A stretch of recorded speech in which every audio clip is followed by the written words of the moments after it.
예, 청장님. 예, 예, 국정감사도 준비들 하시느라고 애쓰셨습니다. 최근에 여러 가지 사유가 있겠지만은 우리 국민들께서 느끼시는 여러 가지 치안에 대한 문제에 대해서는 굉장히 많이 불안감이 많이 높아져 있다 하는 사항에 대해서는 이해를 하시죠. 최근에 일련의 사건들로 그랬던 것으로 이해합니다. 네, 우리가 대표적으로 얘기했던 그 이상동기 범죄. 예. 이상동기 범죄 부분에 관련해 가지고 여러 가지로 이제 국민들이 느끼시는 치안에 대한 불안감이 많이 있는데 지금 그 경찰청에서 추진하는 이상동기 범죄에 대한 대처 제일 주된 걸 카테고리로 나눈다면 한 몇 가지 정도로 나눌 수 있습니까? 대표적으로는 아시는 바와 같이 저희가 가시적 그 활동을 강화하겠다는 게 있고요. 그 다음에 그런 고위험군에 대한 특별 관리를 하겠다는 게 있고, 또 현재 부족한 어떤 법 제도적 개선을 함께하겠다. 또 마지막으로 자치단체나 자율방범대처럼 협력 치안을 강화하겠다. 이렇게 네 가지 정도 보시면 될 것 제가 같습니다. 말씀드리고 싶은 것은 저는 이렇게 판단했죠. 첫째는 그 이상동기 범죄 가능성 있는 사람에 대한 관리도 강화하면서 그 피의자들에 대한 처벌을 좀 강화하자 하는 게 제일 대표적인 사항이 아니겠나 싶고, 거기 보면은 가석방 없는 무기형의 제도의 신설이라든지 공중협박죄 같은 것들이 제일 대표적인 것이고, 두 번째는 현장에서 경찰관들이 대처하는 대응 능력을 좀 더 강하게 하자. 현장 대응력을 강화하자. 이 관련해 가지고 경찰관 직무집행법의 개정이라든지 지금 논란이 되고 있는 여러 가지 그 저위험 금총 장비들 이런 것들 아니겠습니까? 네. 그 마지막으로 나오는 것이 이제 민간과 협력 치안 부분을 좀 강화하자 이제 이런 부분들입니다. 근데 제가 지금 이제 이 관련해 가지고 내용을 쭉 확인하는 과정에서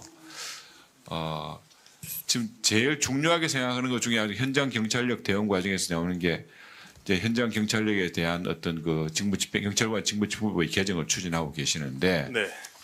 그 부분에 대해서 우리 소위에서 논의된 거에 대해서 좀 보고는 받으셨습니까? 예, 알고 있습니다. 대표적인 게 경직법에서 고치고자 하시는 게 어떤 부분들입니까?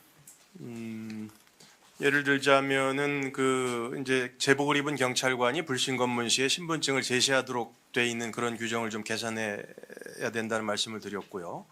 또 하나는 경직법에 저희가 법 집행 과정에 이제 불법이 있을 경우에 경찰관에 대해서는 징역 또는 금고형만 규정돼 있는, 즉 신분을 상실해야 되는 이런 결과를 가져오는 이런 규정도 벌금형을 포함시켜 주십사는 말씀을 드렸고요. 또 하나는 면책 규정의 범위를 지금보다는 좀 완화해야 된다 하는 말씀을 드렸습니다. 세 가지가 사실은 이제 그때 주된 그 사항이었는데 사실 소위 논의 과정에서 경찰청의 그런 주장들이 받아들이지 않았다는 건 알고 계실 겁니다. 예. 아마 우리 야당 의원님들을 중심으로 해가지고 과도한 경찰력의 집행이라든지 또 경찰권의 확대가 이루어지지 않느냐, 이렇게 되면은 국민의 일상생활에 여러 가지 경찰권의 개입이 늘어나기 때문에 이번은 어렵다 하는 이런 부분들을 의견 제시를 많이 하셨습니다. 그렇지만 이런 사항들에 대해서 현장에서는 반드시 필요하다 이런 주장을 지금 하고 있는 거 아닙니까? 예, 맞습니다. 그럼 앞으로 그것을 개선하기 위해서는 어떻게 하실 겁니까? 저희는 이제 이게 왜 필요한지를 사실 의원님들을 포함해서 국민들께 납득하실 수 있도록 저희가 그 논리 또는 현장에서의 필요성을 충분히 좀 공감하실 수 있도록 하는 노력이 필요하다고 봅니다. 제가 말씀드리고 싶은 것은 네. 우리 의원들께서도 현장 경찰관들의 법 집행력을 강화해야 된다는 부분에 대해서는 상당히 공감을 하십니다. 예. 하면서도 한편으로 이제 경찰권이 확대되는 부분에 대한 우려를 많이 가지고 있거든요. 그런 부분들을 해소할 수 있는 그런 실질적인 노력이 필요하다.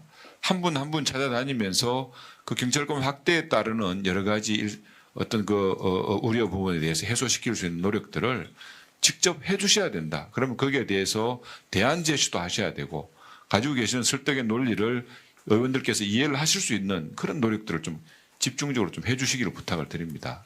예, 잘 알겠습니다. 현장 경찰관들은 지금 이루어지고 있는 이상대응기 범죄 또 국민의 치안에 대한 불안을 이렇게 해소시키는 방식, 경찰청의 방식에 대해 상당히 좀 냉소적으로 바라보는 시간도 많이 있습니다. 인력 정원 없는 지구대 활동의 강화라든지 거점 활동의 강화라든지 또 한 가지는 현장 경찰관들이 법 집행을 하는 과정에 주어져야 하는 요소들이 실질적으로 있는데 이 부분은 같이 얘기 잘 안 하고 있다는 부분들에 대한 부분들입니다.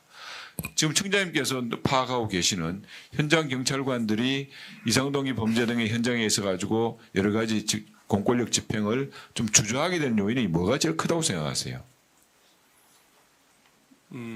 이제 법 집행 과정에서의 아까도 말씀드렸듯이 그 이후에 있는 그 경찰 당사자에 대한 어떤 민형사 또는 징계 이와 같은 사실은 책임 문제도 그 법 집행을 주저하는 이유 중에 큰 이유 중에 하나라고 생각을 합니다.